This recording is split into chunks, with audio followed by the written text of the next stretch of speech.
we're hopefully talking about. And again, this is in coordination with a National Day of Action that's going to be happening on February 29th for Shut Down the Corporations, which was initiated by the Portland Action Lab, Seattle, Occupation, Philadelphia, and Occupy Wall Street in New York.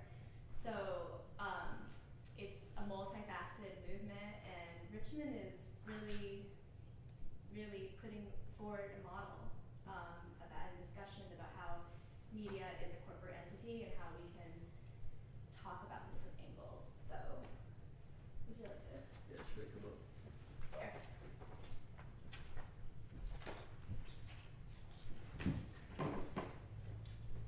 So this first reading focuses on the power of media in politics. Once upon a time, one could have referred to the media as the fourth estate of the government. It served to bring to light the abuses of the executive, judicial, and legislative branches so that the public could correct them. In this sense, the media strengthened democratic institutions. Now we pose the question, does it still? To find an answer, we're going to look primarily at two essays by journalists Scott London and John Pilger. Scott London, an American journalist, in his essay, How the Media Frames Public Issues, says, "News and information has no intrinsic value unless embedded in a meaningful context, which organizes and lends it coherence. News stories can be understood as narratives, which include information and factual elements to be sure, but also carry an implicit message." Later he says, "To identify frames, the informational content of news reports is less important than the interpretive commentary that attends it. While this is true of journalism in general, it is especially evident in television news, which is replete with metaphors, catchphrases, and other symbolic devices that provide a shorthand way of suggesting the underlying storyline. These devices provide the rhetorical bridge by which discrete bits of information are given a context in relationship to one another. Since electoral accountability is the foundation of representative democracy, the public must be able to establish who is responsible for social problems. Yet the news media systematically filter the issues and deflect blame from the establishment by framing the news as only a passing parade of specific events, a context of no context. Television news is routinely reported in the form of specific events or particular cases, called episodic news framing, as distinct from thematic coverage, which places political issues and events in some general context. Episodic framing depicts concrete events that illustrate issues, while thematic framing presents collective or general evidence. A man who wrote a book called Shanto Vengar found in his book that subjects shown episodic reports were less likely to consider society responsible for the event, and subjects shown thematic reports were less likely to consider individuals responsible. In one of the clearest demonstrations of this phenomena, subjects who reviewed stories about poverty that featured homeless or unemployed people, which would be episodic framing, are much more likely to blame poverty on individual failings, such as laziness or low education, than those who instead watch stories about high national rates of unemployment or poverty, which would be thematic framing.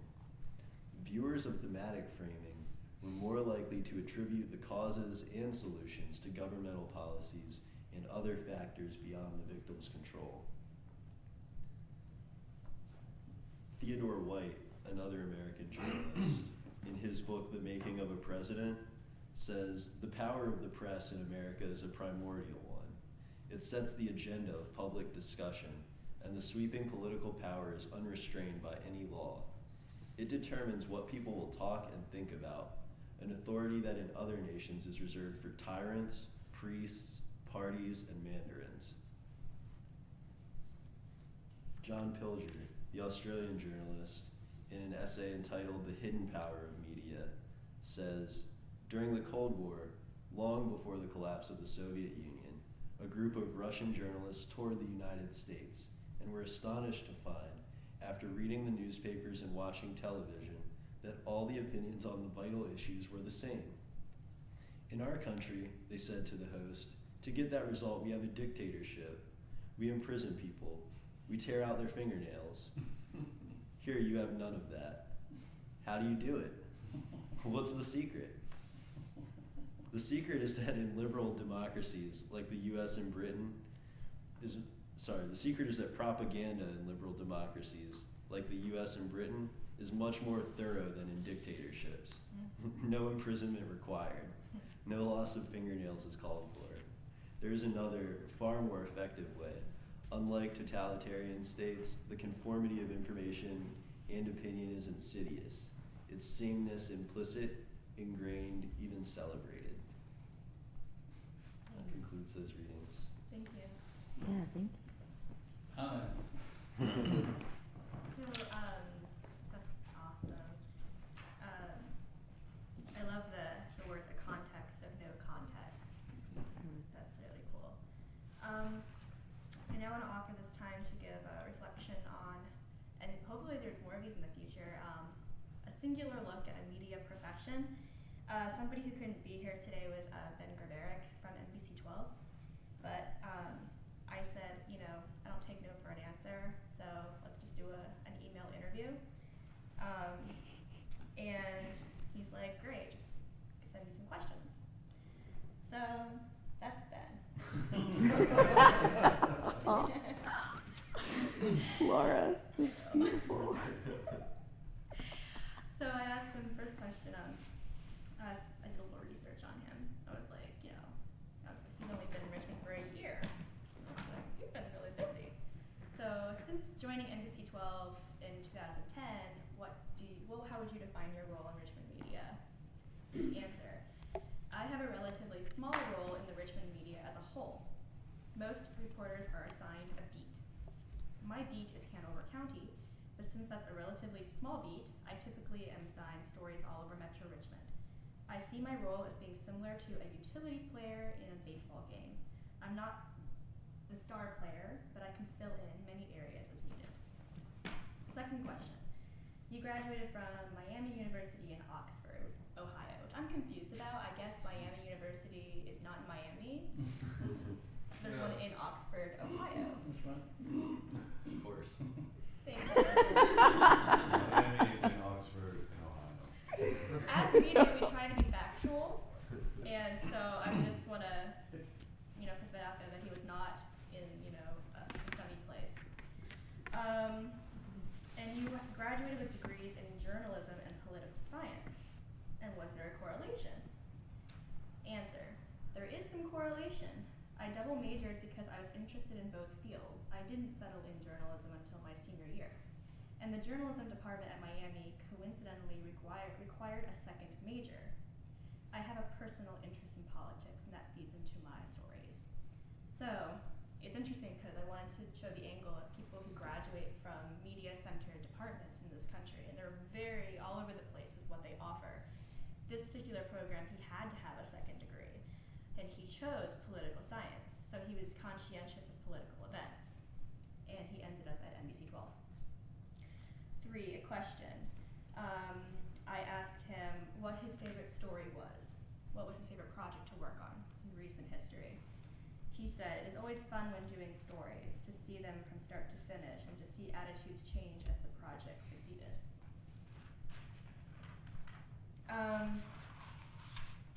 My final question was, do you have freedom over your work? How do you initiate projects, and do you get to, pioneer them by yourself? He answered, I have complete freedom to do my own reports. Part of my job description is shooting and editing my own video. I need approval to cover a specific story. But once I have approval, I'm free to cover it any way I see. My script is reviewed before it's aired, and that's mostly to look for grammatical errors and fact-checking. The artistic side of the story and what video to use when is all at my discretion. So that was my first attempt at kind of showing. This is somebody who has done a few stories of us, and he is sympathetic, but I also asked him a question about what his participation in Occupy was, and he didn't answer. So we'll leave that to him to decide at a future point. The next thing I want to go into, so official. Hi, Chris. Hey, Laura. I want to talk about, yes, intellectual property and freedom of speech, the effects of SOPA and PIPA. Yay. I guess we all, oh my gosh, did we figure out if that rap guy was in charge of that, Mega Upload? yeah, Yeah, he is. he is? He's at least on the board. And what is his name again? I'm sorry. Swiss Not Beats. sure. Yes, he was a CEO of that. Kim.com? Yeah, Yeah. that's insane. So if he was him and we were talking to him directly, I don't know, I would love to hear what he had to say about that. And maybe I can get Jeremy in this discussion. Okay. Let's quote Jeremy's essay. Even if we could immediately switch off the institutions that forcibly manipulate society, many fear the legacy of privilege and accumulated wealth could persist for some time, distorting markets and continuing editing error to frustrate the balance of power between individuals. What does a stateless society look like? He defines anarchy as however humans naturally interact. True anarchy is an empirical reality, and we have only to discover it by removing privilege. Arguing over what it shall be and shall not be presumes we can dictate how humans interact, a positively authoritarian concept. It's a lot. So I would like to know, Jeremy, what do you think is natural human interaction, and how can media be a better force for that interaction? Well, I don't think I know what natural human interaction is. It's kind of like the conservative concept of human nature, in which we judge whether institutions are working or not. So we sort of presume the answer, and then we go looking for, the right questions to ask. How does media play into that? Well, I think media is a tool that we use to ascertain that. Because as the essays laid out, context is everything. So hopefully, in an ideal world, I think what we would have is a multiplicity of framings, a multiplicity of contexts, not competing, but sort of all filling in the pieces. Because we have, I think one reason why it doesn't work like that, even though we have some freedom in the media and in free speech and the press and stuff like that. One reason is because there is political authority to be obtained. If there was no authority over which people were fighting, one institution that they could set their sights on, persuading their fellow, your fellow man to do what you want might be a lot trickier than just putting out some clever propaganda. And in fact, that's the central role of media in sort of politics, is not just to influence people's opinions, but to do it in the service of capturing an institution. So people might interact much differently if there wasn't one source of authority that they were gaming over.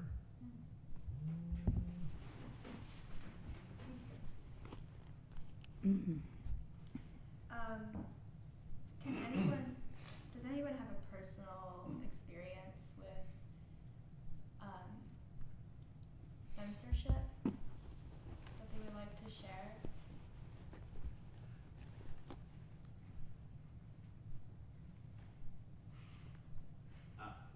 I would like to ask the question, does anyone out here not have an experience with censorship that they would like to share? I mean, I think that might be the way to like... I'm a white male, so no, not really. Yeah, you've never been censored, okay. That's amazing. I would like to further state that people don't think that think that they've never been censored, I doubt that they've been through the public school system, or I doubt that they've had parents or any other authority figure around them. So just like to state that, you know, because I see a lot, and I just like to say how I think they are, and usually like to hear people disagree or agree. So that's what I'm saying right now. Cool. Does everybody have I'm sorry, I should have said this in the meeting or this forum or media started. I'm gonna pass out paper, and if everybody has a pencil or a pen, I would love if everybody wrote down. I would like to this first writing prompt to be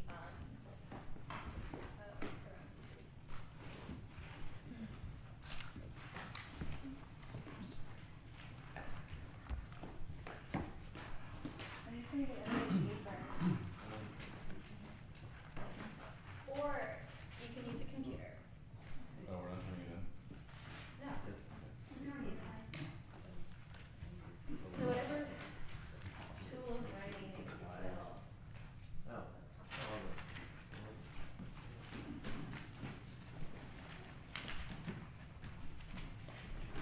Did I just get a paper? I got it, thank you. Is your question still on the floor? Censorship? It's gonna go on paper. Oh,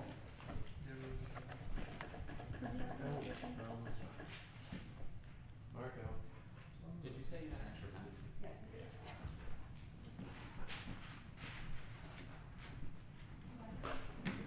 Yeah, I don't have anything.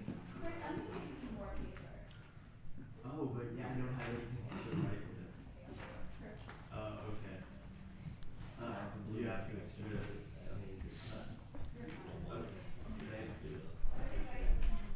Yeah, I would like everyone knows like, you know, the basics of writing a letter.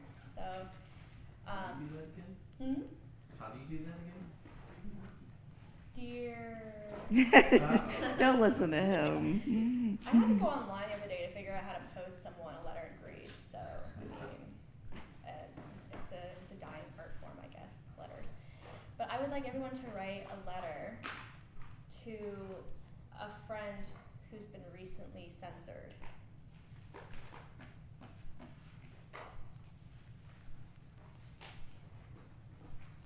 we have to send it. Mm-hmm. We're not going to send it. Nope.